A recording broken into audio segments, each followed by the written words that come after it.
Dalam agama ini ikuti saja Pak, karena tidak mungkin Allah memerintahkan sesuatu yang akan menyengsarakan umatnya. Ingat, wa kana bil mu'minina rahimah. Allah itu dengan orang-orang yang beriman sayang, masih sayang kok. Asal beriman Allah sayang. Ada satu ayat dalam Al-Quran Bapak Ibu pada surah Al-Qasas gitu ya. Ini juga menjadi isu yang harus kita bangun dalam kehidupan kita. Allah Subhanahu wa taala berkata begini. A'udzubillahi minasyaitonirrajim. Bismillahirrahmanirrahim.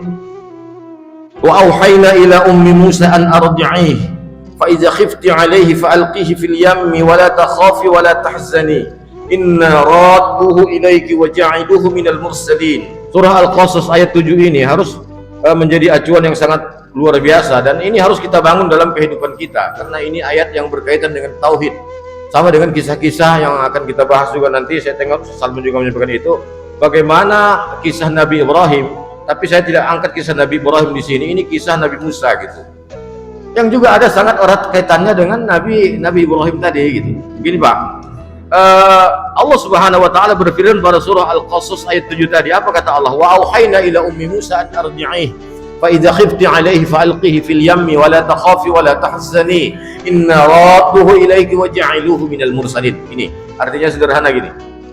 Dan gara-gara satu ayat ini, seorang, mohon maaf Pak, yang berbeda agama dari Islam masuk Islam. Hanya dengar satu ayat ini, masuk Islam. Dengan mendengar satu ayat ini, langsung dia bilang, asyhadu an la ilaha illallah wa asyhadu anna Muhammadar Rasulullah. Gini Pak, ini cerita Nabi Musa.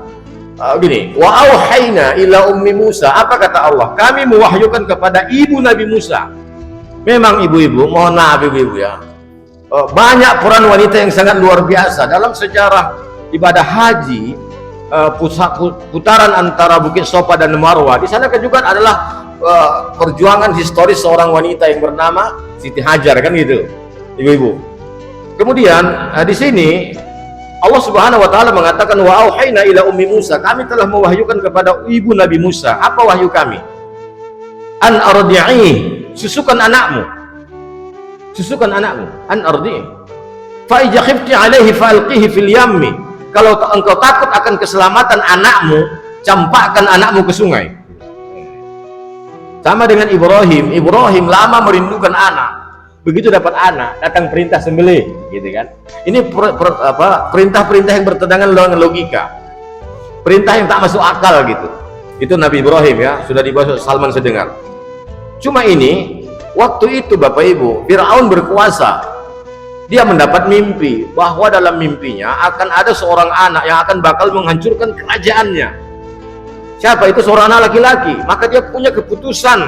Apa dia bilang? Setiap anak, kamu dengar ada anak-anak laki-laki yang lahir di negeri ini, bunuh. Tidak ada cerita. Itu keputusan Fir'aun. Bunuh anak-anak. Asal anak laki-laki bunuh, nggak bisa cerita.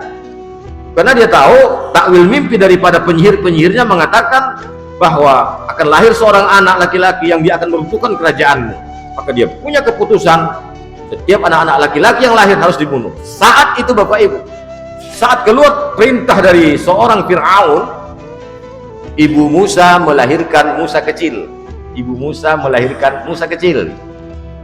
Lahirlah Musa. Dan Bapak Ibu jemaah sekalian, apa yang terjadi?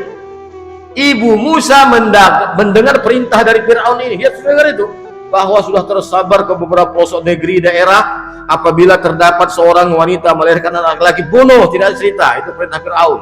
Sudah diserak, kasih uang siapa membunuhnya. Dan saat itu berita itu sampai kepada ibu Musa yang baru saja melahirkan anaknya. Baik Bapak Ibu, apa yang terjadi? Baik, saat itu datang perintah. Apa perintahnya? Ini Pak, maka satu ayat ini Pak, surah Al-Qasas ayat 7 tadi mengandung dua perintah, dua larangan, dua kabar gembira. Saat ayat ini dibacakan di muka seorang yang non muslim, dia bilang, bacakan sekali lagi. Didengarkannya ayat itu, dia paham dengan artinya, baca sekali lagi. Dia bilang, dibaca 3 kali, itu ayat kamu ya, itu ayat Al-Quran kamu ya. Dia bilang, Al-Quran itu benar ya. Asyhadu an la ilaha illallah wa asyhadu anna Muhammadar Rasulullah. Dia masuk Islam Pak, menyatakan syahadat. Kenapa? Luar biasa ayat itu, luar biasa saya mendengar ayat itu, karena dia mengatakan dalam satu ayat ada 2 perintah, ada 2 larangan, ada 2 kabar gembira. Belum pernah kutemukan dalam kitab-kitab kami, dalam agama kami, dalam satu ayat ada 2 perintah, ada 2 larangan, ada 2 kabar gembira. Baik, kita mulai. Saat itu ibu Nabi Musa mendengarkan perintah itu. Apa perintah pertama? An ardi'ihi, susukan anakmu. Wahai ibu Musa, wa auhayna ila ummi Musa, kami wahyukan kepada ibu Nabi Musa, an ardi'ihi, susukan anakmu. Jadi susukannya Pak. Lalu apa yang kedua? Fa iza khifti alaihi, kalau engkau khawatir, engkau takut akan keselamatan anakmu itu akan dibunuh oleh Fir'aun, kau khawatir, fa alqihi fil yammi, campakkan anakmu ke sungai. Seyogianya perintah yang datang itu bukan begitu loh.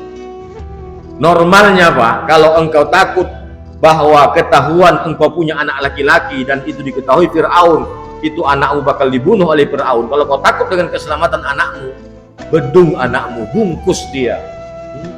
Tengah malam, jam 1 malam, keluar kau berjalan di kegelapan malam. Pindah kau negeri ini, mengungsi kau. Pokoknya keluar di jam tengah malam, bersembunyilah engkau. Setiap nampak pasukan Fir'aun, jangan nampakkan dirimu, karena mereka akan menggeledah dirimu. Harusnya kan gitu kan, normalnya itu harusnya. Tapi kata Allah, fa iza khifti alaihi, kalau engkau takut akan keselamatan anakmu bakal dibunuh oleh Fir'aun, kalau dia tahu, fa alqihi fil yammi, campakkan anakmu ke sungai. Masuk akal tidak Pak? Masuk akal tidak? Nggak masuk akal itu. Inilah kalau sudah perintah Allah. Makanya untuk perintah Allah itu Pak, memang kadang-kadang nggak masuk akal gitu. Seperti dengan Nabi Ibrahim juga, sembelih anakmu. Tapi kuncinya kepada perintah Allah ini Pak, kita hanya patuh aja lah gitu. Nggak usah banyak protes, nggak usah banyak menyangkal. Kadang-kadang mau juga nyangkal di hati gitu. Allah tahu loh Pak. Memang tidak kau ucapkan, memang tidak kita ucapkan protes itu, tapi di hati begini ya, nah, gitu. Nggak bisa itu. Allah tahu.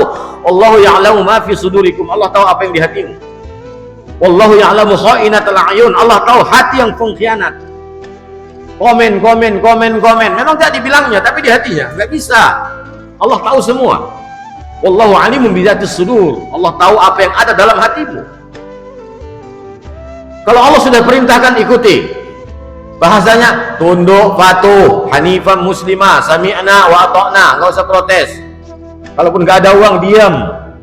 Nggak usah. Ada kadang-kadang orang gara-gara ada uang, wah begini. Memang tak ada aja uangnya, tak maunya dia. Tapi memang banyak protesnya. Nggak usah gitu. Dalam agama ini ikuti saja Pak. Karena tidak mungkin Allah memerintahkan sesuatu yang akan menyengsarakan umatnya. Ingat, wa kana bil mu'minina rahimah. Allah itu dengan orang-orang yang beriman sayang. Masih sayang kok. Asal beriman Allah sayang.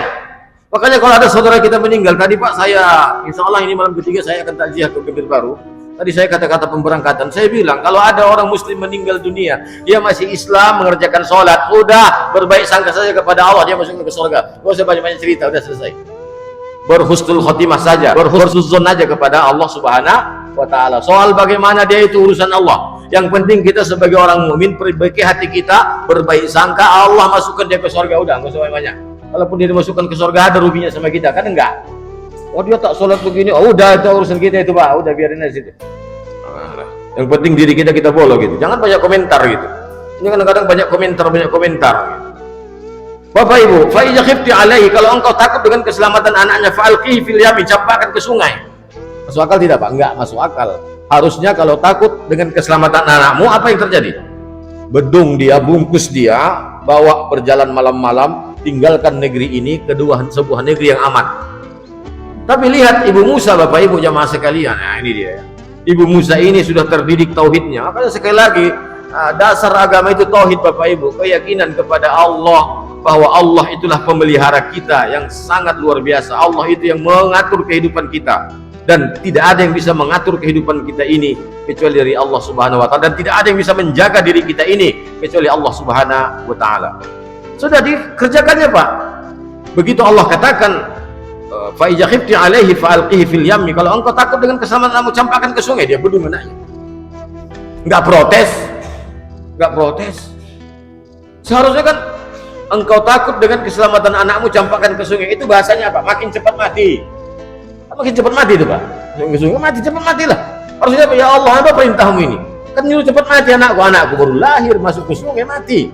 Tapi dia yakin yang menghidupkan, mematikan itu Allah. Manusia itu hanya disuruh berusaha, hasilnya Allah. Kan gitu kira-kira kan? Kan itu dilakukannya. Kita hanya ikhtiar, hasilnya siapa? Allah. Di dua perintah, susukan anakmu, campakkan ke sungai. Dua perintah. Lalu apa kata Allah? Wala taqafi wala tahzani. Jangan kau takut, jangan kau sedih. Dua apa itu? Dua larangan. Tadi dua perintah, datang dua larangan. Dua perintah, jangan campakkan anakmu ke sungai, susukan anakmu, setelah kau susukan, campakkan ke sungai. Ibu Nabi Musa sangat percaya dengan Allah Subhanahu wa Ta'ala. Ini bagi ibu-ibu ini semua menjadi pelajaran yang sangat berharga. Cuma nanti kalau ada suaminya juga udah campakkan anak ke sungai, jangan juga dituruti kan gitu ya. Ini perintah gila juga itu kan kalau zaman sekarang ini. Nah, Bapak Ibu, apa yang terjadi? Allah mengatakan wala takhafi wala tahzani. Jangan engkau takut, jangan engkau sedih. Karena Bapak Ibu, yang mengganggu kehidupan kita ini bukan soal tidak ada harta, bukan tak ada uang. Yang ganggu masalah kita dalam hidup ini dua masalah ini. Takut, sedih itu aja, Pak. Buktinya apa? Ada orang kaya banyak uangnya masih takut. Ada orang kaya masih sedih, ada tidak? Ada. Karena dua ini yang sangat mengganggu diri kita. Ini Pak masalahnya, bukan soal tak punya uang, bukan soal tak punya harta.